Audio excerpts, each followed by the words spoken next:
बृहस्पति अथवा गुरु को बुद्धि और शिक्षा का देवता माना जाता है।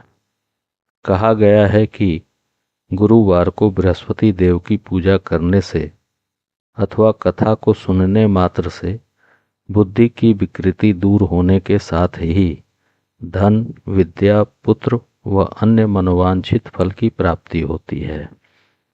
तो आइए सुनते हैं भगवान बृहस्पति देव के व्रत की कथा। प्राचीन काल की बात है। किसी राज्य में एक बड़ा प्रतापी और दानी राजा राज्य करता था। वह प्रत्येक गुरुवार को व्रत रखता एवं भूखे और गरीबों को दान देकर पुण्य प्राप्त करता था। परंतु यह बात उसकी रानी को अच्छी नहीं लगती थी। वह न तो व्रत करती न ही किसी को एक पैसा तक दान में देती थी और राजा को भी ऐसा करने से मना किया करती थी। एक समय की बात है, राजा शिकार खेलने वन को गए। घर पर रानी और दासी थी। उसी समय गुरु बृहस्पति देव साधु का रूप धारण कर राजा के दरवाजे पर भिक्षा मांगने आए। साधु ने जब रानी से भिक्षा मांगी तो वह कहने लगी, हे साधु महाराज, मैं इस दान और पुण्य से तंग आ गई हूँ। आप कोई ऐसा उपाय बताएं जिससे कि सारा धन नष्ट हो जाए और मैं आराम से रह सकूं। बृहस्पति देव ने कहा, हे देवी, तुम तो बड़ी विचित्र हो। संतान और धन से कोई दुखी होता नहीं है। अगर अधिक धन है तो इसे शुभ कार्यों में लगाओ, कुंवारी कन्याओं का विवाह कराओ, विद्यालय और बाग बगीचों का निर्माण कराओ, जिससे तुम्हारे दोनों लोग सुधरेंगे। परंतु साधु की इन बातों से रानी खुश नहीं हुई। उसने कहा कि मुझे ऐसे धन की आवश्यकता नहीं है जिसे मैं दान में दूं और जिसे संभालने में मेरा सारा समय नष्ट हो जाए। तब साधु ने कहा, यदि तुम्हारी ऐसी इच्छा है तो मैं जैसा तुम्हें बताता हूं तुम वैसा ही करना। गुरुवार के दिन तुम घर को गोबर से लीपना, अपने केसों को पीली मिट्टी से धोना, केसों को धोते समय स्नान करना, राजा से हजामत बनाने को कहना, भोजन में मांस मदिरा खाना, कपड़ा धोबी के यहाँ धुलने डालना। इस प्रकार 7 बृहस्पतिवार करने से तुम्हारा समस्त धन नष्ट हो जाएगा। इतना कहकर साधु रूपी बृहस्पति देव अंतर्ध्यान हो गए। साधु के कहे अनुसार रानी ने वैसा ही करना प्रारंभ किया और केवल 3 बृहस्पतिवार ही बीते थे कि उसके समस्त धन संपत्ति नष्ट हो गई। अब भोजन के लिए भी राजा का परिवार तरसने लगा। तब एक दिन राजा ने रानी से कहा, हे रानी, तुम यहीं रहो, मैं कुछ कमाने के लिए दूसरे देश को जाता हूँ। क्योंकि यहाँ पर सभी लोग मुझे जानते हैं, इसलिए मैं कोई छोटा कार्य भी नहीं कर सकता हूँ। ऐसा कहकर राजा परदेश चला गया। वहाँ वह जंगल से लकड़ी काट कर लाता और शहर में बेचता। इस तरह वह अपना जीवन व्यतीत करने लगा। इधर राजा के परदेश जाते ही रानी और दासी दुखी रहने लगी। एक बार जब रानी और दासी को 7 दिन तक बिना भोजन के रहना पड़ा तो रानी ने अपनी दासी से कहा, हे दासी, पास के ही नगर में मेरी बहन रहती है। वह बड़ी धनवान है। तू उसके पास जा और कुछ ले आ, ताकि थोड़ी बहुत गुजर बसर हो जाएगी। दासी रानी की बहन के पास गई। उस दिन गुरुवार था और रानी की बहन उस समय बृहस्पति व्रत कथा सुन रही थी। दासी ने रानी की बहन को अपनी रानी का संदेश दिया, लेकिन रानी की बड़ी बहन ने कोई उत्तर नहीं दिया। जब दासी को रानी की बहन से कोई उत्तर नहीं मिला तो वह बहुत दुखी हुई और उसे क्रोध भी आया। दासी ने वापस आकर रानी को सारी बात बता दी। सुनकर रानी ने अपने भाग्य को कोसा। उधर रानी की बहन ने सोचा कि मेरी बहन की दासी आई थी, परंतु मैं उससे नहीं बोली, इससे वह बहुत दुखी हुई होगी। कथा सुनकर और पूजन समाप्त करके वह अपने बहन के घर आई और कहने लगी, हे बहन, मैं बृहस्पतिवार का व्रत कर रही थी। तुम्हारी दासी मेरे घर आई थी, परंतु जब तक कथा होती है तब तक न उठते हैं और न बोलते हैं, इसलिए मैं नहीं बोली। कहो दासी क्यों गई थी? रानी बोली, बहन, तुमसे क्या छिपाऊं, हमारे घर में खाने तक को अनाज नहीं था। ऐसा कहते कहते रानी की आंखें भर आई उसने दासी समेत पिछले 7 दिनों से भूखे रहने तक की इस बात अपनी बहन को विस्तार पूर्वक सुना दी। रानी की बहन बोली, देखो बहन, भगवान बृहस्पति देव सबकी मनोकामना पूर्ण करते हैं। देखो, शायद तुम्हारे घर में भी अनाज रखा हो। पहले तो रानी को विश्वास नहीं हुआ, पर बहन के आग्रह करने पर उसने अपनी दासी को अंदर भेजा तो उसे सचमुच अनाज से भरा एक घड़ा मिल गया। यह देखकर दासी को बड़ी हैरानी हुई। दासी ने रानी से कहा, हे रानी, जब हमको भोजन नहीं मिलता है तो हम उपवास और व्रत ही तो करते हैं, इसलिए क्यों न इनसे व्रत और कथा की विधि पूछ ली जाए ताकि हम भी व्रत कर सकें। तब रानी ने अपनी बहन से बृहस्पतिवार व्रत के बारे में पूछा तो उनकी बहन ने बताया, बृहस्पतिवार के व्रत में चने की दाल और मुनक्का से भगवान विष्णु का केले की जड़ में पूजन करें तथा दीपक जलाएं। व्रत कथा कहें या सुने और पीला भोजन ही करें, इससे बृहस्पति देव प्रसन्न होते हैं। व्रत और पूजन की विधि बतलाकर रानी की बहन अपने घर लौट गई। 7 दिन बाद जब गुरुवार आया तो रानी और दासी ने व्रत रखा। गुड़साल में जाकर चना गुड़ ले आई, फिर उससे केले की जड़ तथा भगवान विष्णु का पूजन किया। अब पीला भोजन कहाँ से आए, इस बात को लेकर दोनों बहुत दुखी थे। चूंकि उन्होंने व्रत रखा था इसलिए बृहस्पति देव उनसे प्रसन्न थे, इसलिए वे एक साधारण व्यक्ति के रूप में 2 थालों में सुंदर पीला भोजन लेकर दासी को दे गए। भोजन पाकर दासी प्रसन्न हुई और फिर रानी के साथ मिलकर भोजन ग्रहण किया। उसके बाद वे सभी गुरुवार को व्रत और पूजन करने लगी।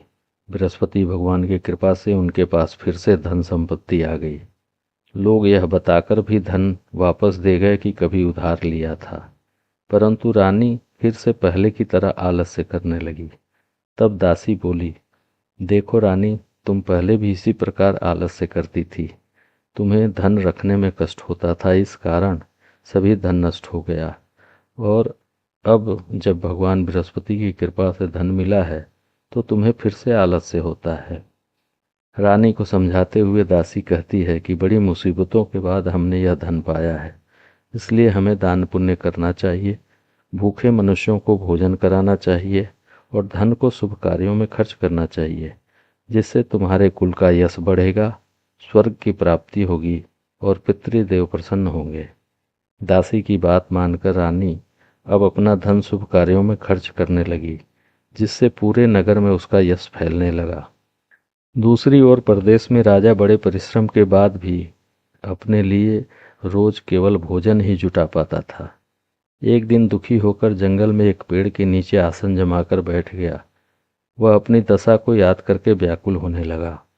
बृहस्पतिवार का दिन था। एकाएक उसने देखा कि निर्जन वन में एक साधु प्रकट हुए। वह साधु वेश में स्वयं बृहस्पति देवता थे। लकड़हारे के सामने आकर बोले, हे लकड़हारे, इस सुनसान जंगल में तू किस चिंता में बैठा है? लकड़हारे ने दोनों हाथ जोड़कर प्रणाम किया और उत्तर दिया, महात्मा जी, आप सब कुछ जानते हैं, मैं क्या कहूँ। यह कहकर रोने लगा और साधु को अपनी आत्मकथा सुनाई। महात्मा जी ने कहा, तुम्हारी स्त्री ने बृहस्पति देव का अपमान किया था और इसी कारण से कर तुम्हारी यह दशा कर दी। अब तुम चिंता को छोड़कर मेरे कहने पर चलो तो तुम्हारे सब कष्ट दूर हो जाएंगे और भगवान पहले से भी अधिक संपत्ति देंगे। तुम बृहस्पति के दिन कथा और पूजन किया करो। ऐसा करने से भगवान तुम्हारी सब मनोकामनाएं पूर्ण करेंगे। साधु के ऐसे वचन सुनकर लकड़हारा बोला, हे प्रभु, मुझे लकड़ी बेचकर इतना पैसा नहीं मिलता जिससे भोजन के उपरांत कुछ बचा सकूं, और बृहस्पति देव की कथा भी मुझे नहीं पता। मैंने रात्रि में अपनी स्त्री को व्याकुल देखा है। मेरे पास कुछ भी नहीं जिससे मैं उसकी खबर मंगा सकूं। साधु ने कहा, हे लकड़हारे, तुम किसी बात की चिंता मत करो। बृहस्पति के दिन तुम रोजाना की तरह लकड़ियाँ लेकर शहर को जाओ। तुमको रोज से दुगना धन प्राप्त होगा, जिससे तुम भली भांति भोजन भी कर लोगे तथा बृहस्पति देव की पूजा का सामान भी आ जाएगा। बृहस्पति देव की कथा इस प्रकार से है। बृहस्पति देव की पौराणिक कहानी। प्राचीन काल में एक बहुत ही निर्धन ब्राह्मण था। उसके कोई संतान न थी। वह नित्य पूजा पाठ करता, लेकिन उसकी स्त्री न स्नान करती और न किसी देवता का पूजन करती। इस कारण ब्राह्मण देवता बहुत दुखी रहते थे। भगवान की कृपा से ब्राह्मण के यहाँ एक कन्या उत्पन्न हुई। कन्या बड़ी होने लगी। प्रातः स्नान करके वह भगवान विष्णु का जप करती। पूर्व जन्मों के संस्कार के कारण वह बृहस्पतिवार का व्रत भी करने लगी। पूजा पाठ समाप्त कर पाठशाला जाती तो अपनी मुट्ठी में जौ भर के ले जाती और पाठशाला जाने के मार्ग में डालती जाती। लौटते समय वही जौ स्वर्ण के हो जाते तो उनको बीनकर घर ले आती। एक दिन वह बालिका सूप में उन सोने के जौ को फटक कर साफ कर रही थी कि तभी उसकी माँ ने देख लिया और कहा कि हे बेटी, सोने के जौ को फटकने के लिए तो सोने का सूप भी होना चाहिए। दूसरे दिन गुरुवार था।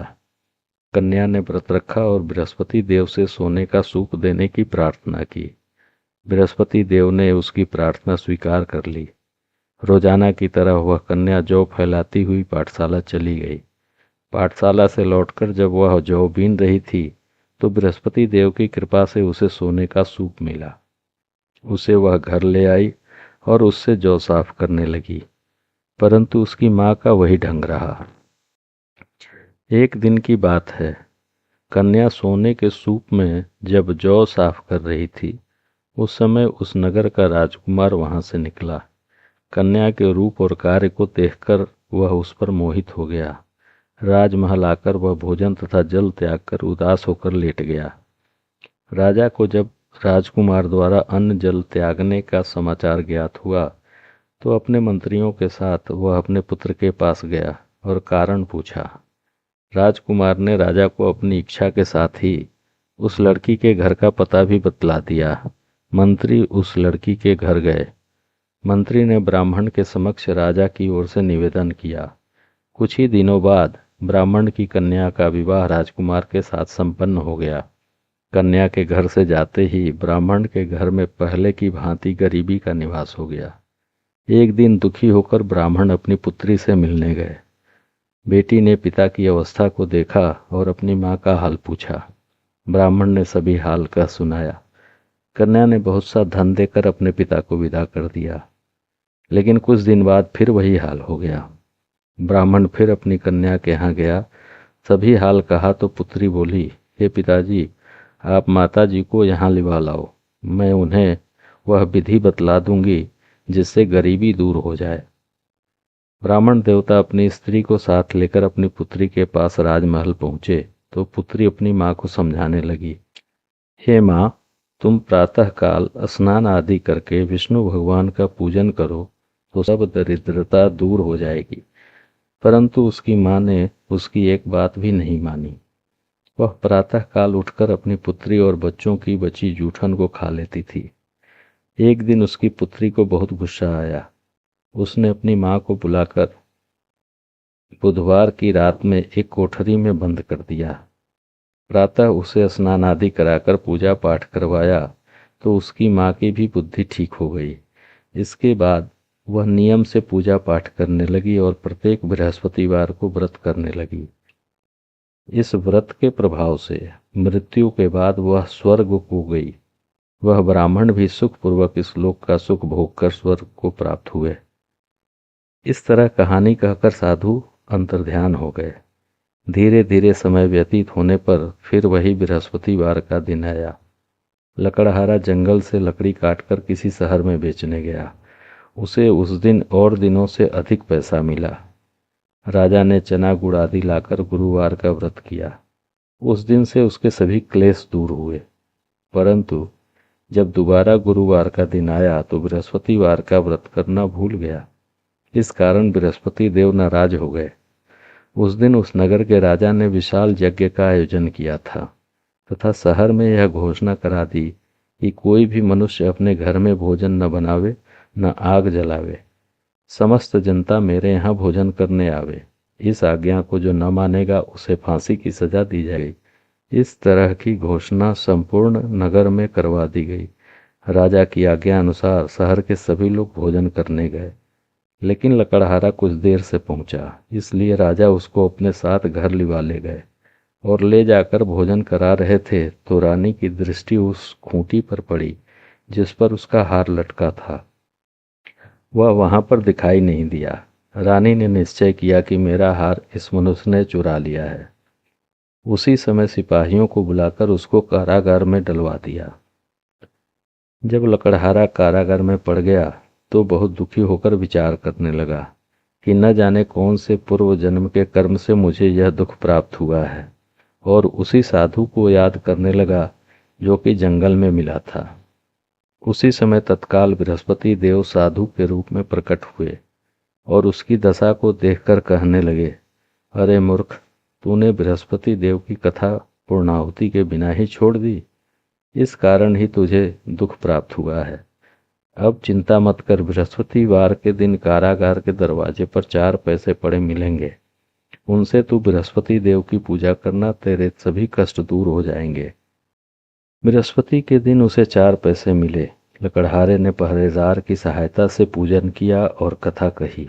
उसी रात्रि को बृहस्पति देव ने उस नगर के राजा को स्वप्न में कहा, हे राजा, तुमने जिस आदमी को कारागार में बंद कर दिया है वह निर्दोष है, वह भी कहीं का राजा है। उसे छोड़ देना। रानी का हार उसी खूंटी पर लटका है। अगर तू ऐसा नहीं करेगा तो मैं तेरे राज्य को नष्ट कर दूंगा। इस तरह रात्रि के स्वप्न को देखकर राजा प्रातः काल उठा और खूंटी पर हार लटका देखकर लकड़हारे को बुलाकर क्षमा मांगी तथा लकड़हारे को योग्य सुंदर वस्त्र आभूषण देकर विदा कर दिया। बृहस्पति देव की आज्ञा अनुसार लकड़हारा अपने नगर को चल दिया। जब वह अपने नगर के निकट पहुंचा तो उसे बड़ा आश्चर्य हुआ। नगर में पहले से अधिक बाग, तालाब, कुएं तथा बहुत सी धर्मशाला, मंदिर आदि बन गए थे। राजा ने पूछा, यह किसके बाग और धर्मशाला हैं? तब नगर के सब लोग कहने लगे, यह सब रानी और बांदी के हैं। तो राजा को आश्चर्य हुआ और गुस्सा भी आया। जब रानी ने यह खबर सुनी कि राजा आ रहे हैं तो उन्होंने बांदी से कहा, हे दासी, देख, राजा हमको कितनी बुरी हालत में छोड़ गए थे। हमारी ऐसी हालत देखकर वह लौट न जाएं, इसलिए तू दरवाजे पर खड़ी हो जा। आज्ञा अनुसार दासी दरवाजे पर खड़ी हो गई। राजा आए तो उन्हें वह अपने साथ लिवा लें। तब राजा ने क्रोध करके अपनी रानी से पूछा कि यह सब धन तुम्हें कैसे प्राप्त हुआ है? तब उन्होंने बताया कि यह सब हमें बृहस्पति देव के व्रत के प्रभाव से प्राप्त हुआ है। राजा ने निश्चय किया कि 7 रोज बाद तो सभी बृहस्पति देव का पूजन करते हैं, परंतु मैं प्रतिदिन 3 बार कहानी कहा करूंगा तथा रोज व्रत किया करूंगा। अब हर समय राजा के दुपट्टे में चने की दाल बंधी रहती तथा दिन में 3 बार कहानी कहता। एक रोज राजा ने विचार किया कि चलो अपनी बहन के यहाँ हो आवें। इस तरह निश्चय करके राजा घोड़े पर सवार हो अपने बहन के यहाँ चलने लगा। सुबह के मार्ग में उसने देखा कि कुछ आदमी एक मुर्दे को लिए जा रहे हैं। उन्हें रोककर राजा कहने लगा, अरे भाइयों, मेरी बृहस्पति देव की कथा सुन लो। वे बोले, लो, हमारा तो आदमी मर गया है, इसको अपनी कथा की पड़ी है। परंतु कुछ आदमी बोले, अच्छा कहो, हम तुम्हारी कथा भी सुनेंगे। राजा ने दाल निकाली और जब कथा आधी हुई थी कि मुर्दा हिलने लग गया, और जब कथा समाप्त हो गई तो राम राम करके वह मनुष्य उठकर खड़ा हो गया। आगे दोपहर बाद मार्ग में उसे एक किसान खेत में हल चलाता मिला। राजा उससे बोला, अरे भैया, तुम मेरी बृहस्पतिवार की कथा सुन लो। किसान बोला, जब तक मैं तेरी कथा सुनूंगा तब तक 4 हरैया जोत लूंगा। जा अपनी कथा किसी और को सुनाना। इस तरह राजा आगे चलने लगा। राजा के हटते ही बैल पछाड़ खाकर गिर गए तथा किसान के पेट में बड़ी जोर का दर्द होने लगा। उस समय किसान की माँ रोटी लेकर आई।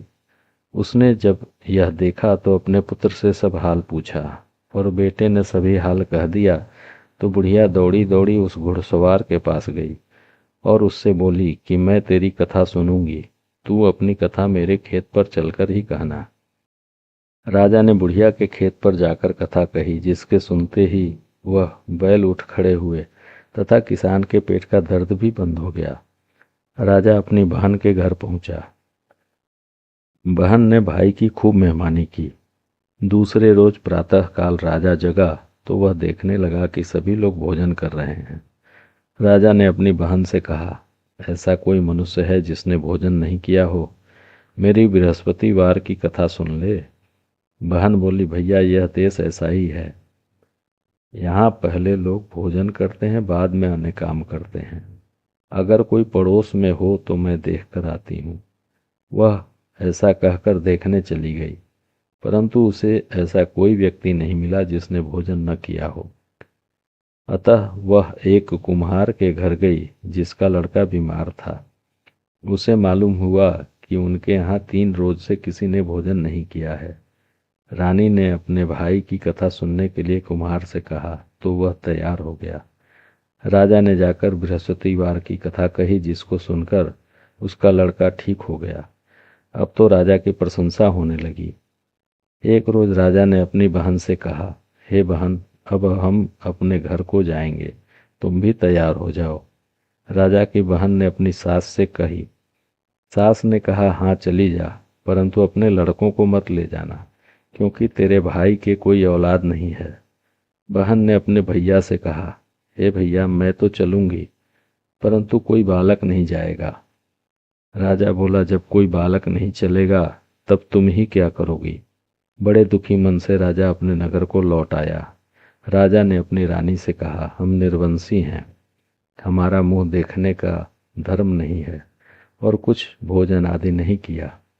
रानी बोली, हे प्रभु, बृहस्पति देव ने हमें सब कुछ दिया है, वह हमें औलाद भी अवश्य देंगे। उसी रात को बृहस्पति देव ने राजा से स्वप्न में कहा, हे राजा, उठ, सभी सोच को त्याग दे, तेरी रानी गर्भ से है। राजा को यह बात सुनकर बड़ी खुशी हुई। 9वें महीने उसकी पत्नी के गर्भ से एक सुंदर पुत्र पैदा हुआ। तब राजा बोला, हे रानी, स्त्री बिना भोजन के रह सकती है, पर बिना कहे नहीं रह सकती। जब मेरी बहन आवे तुम उससे कुछ कहना मत। रानी ने सुनकर हाँ कर दिया। जब राजा की बहन ने यह शुभ समाचार सुना तो वह बहुत खुश हुई तथा बधाई लेकर अपने भाई के घर आई। तभी रानी ने कहा, घोड़ा चढ़कर तो नहीं आई, गधा चढ़ी आई। राजा की बहन बोली, भाभी, मैं इस प्रकार न कहती तो तुम्हें औलाद कैसे मिलती? बृहस्पति देव ऐसे ही हैं, जैसी जिसके मन में कामनाएं हैं सभी को पूर्ण करते हैं।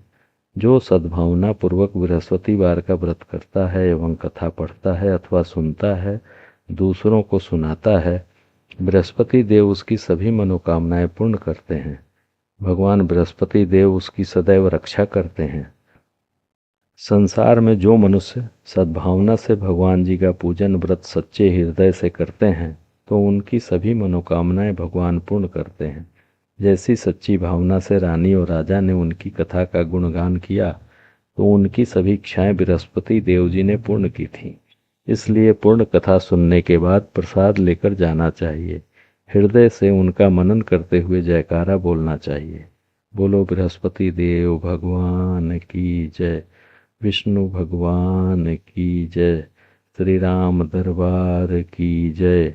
हर हर महादेव।